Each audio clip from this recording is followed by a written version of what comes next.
Bisi, and today I'm going to interview the Swedish producer Mike Perry. Hello. Nice having you here. And so you're, in a few moments, you're going to play a set at Parookaville. Are you excited for it? Yeah, I mean, Parookaville it's a dream come true for me because it's one of the biggest, like here in Germany, if not the biggest EDM. I'm not sure. Yeah, it's the biggest. Yeah. It's the biggest, yeah. So for me, it's like it's a real big thing, and I'm looking forward for this for ages, actually. Okay, great to hear.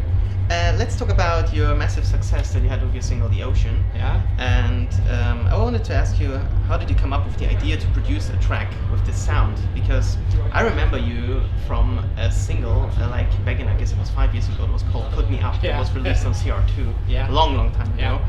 And it was a rather rough electro sound back then. Yeah. And so you did like a completely different style before. So why did you change it, or how did you come up with the idea to produce something totally different? Yeah, it's basically that I wanted to do something completely different because I'm sitting so many hours in the studio. I can't do exactly the same thing over and over again. So I was kind of, tired. It was hard to invent something new in the put me up kind of style for me. I didn't find that my creative side, got the full potential of what I wanted to do. So then I started like, yeah, let's do something else. Keep it like EDM-ish, but something pop, and so that people actually can hear me too and be happy around, I guess. So it was like, yeah, let's do something else. Okay. I didn't think about it that much, but good. But it's just something you just sit in the studio one day and it simply happened. yeah, Right? exactly. It was a coincidence. I just want to try something new, and I was like playing the chords, the piano. The track was like only piano in the beginning, and then I started adding beats and stuff like that, and vocals at last. Okay. Great. So tell me about your first thoughts after you heard that your track is played on the radio, basically worldwide. So it was a worldwide hit. Yeah, I mean, I know there are probably some producers watching this show, maybe, and they know how hard it is to, come through from all the noise. Like, there's so many producers, great musicians. So I was kind of shocked actually because we kind of went viral. We didn't have like the big labels from the start. It's just me and my friends. So everything, like overnight, I was like, the streams are doubling and doubling every day, and I was like, is this really happening? But it was fun that it did. Yeah, great. So how did the success of your single change your life, and did it in any manner? Yeah, it changed my life in a complete way. My life is today. I wake up every morning wondering like, what fun could I do today? I mean, I do either traveling, see amazing countries all over the world. Otherwise, I'm in the studio. So I mean, I can't really complain. It's massive, actually. Yeah, it's so cool. Great. So let's talk about your gigs and sets, because I just mentioned your great success from The Ocean. And is it tough to play like for a crowd that, in my opinion, I guess knows you mostly for only that one little track? Or how do you interact with the crowd during your set to keep them entertained?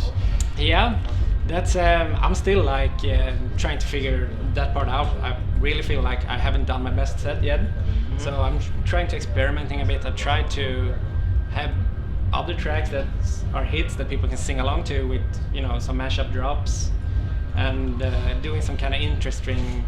I play maybe some deep house, I play some harder, big room house, I play some trap. I'm trying to get Trying to mix up styles. Yeah, exactly, and make sense of it. That's the hard part when you play like that. It's easy that it gets messy. So it's basically always a challenge for you to kind of adjust yourself or the sound to the crowd. Yeah, I'm experimenting all the time, doing mashups all the time, and trying new stuff out to see what works. Because I've noticed like the crowd who I played with like 2 months ago enjoyed one thing, and then a couple of months later it doesn't work at all, and so it's a constant changing and experimenting. But that's the fun part of it, because if you're just going to play the same tracks all over, you get bored. Yeah, sure. Yeah. I get that.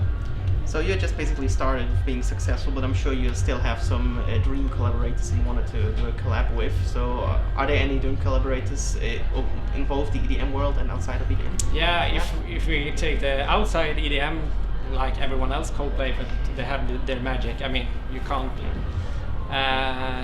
Probably Coldplay. Probably you're jealous on the Chainsmokers that they Yeah, have one now. so and it's also very successful, right? Yeah, and it's so good. The harmonies are on spot.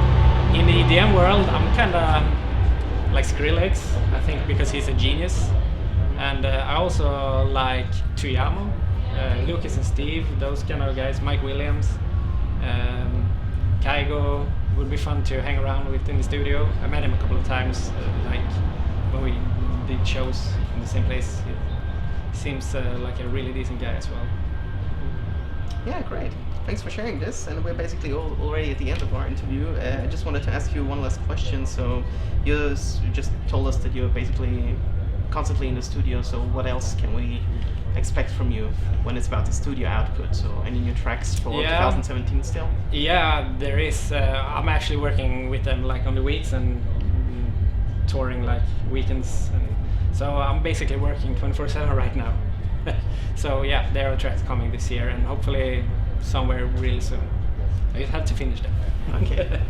Thank you so much for sharing all this. Thanks for being here, a guest at Electric Line, and see you next time. Thank you.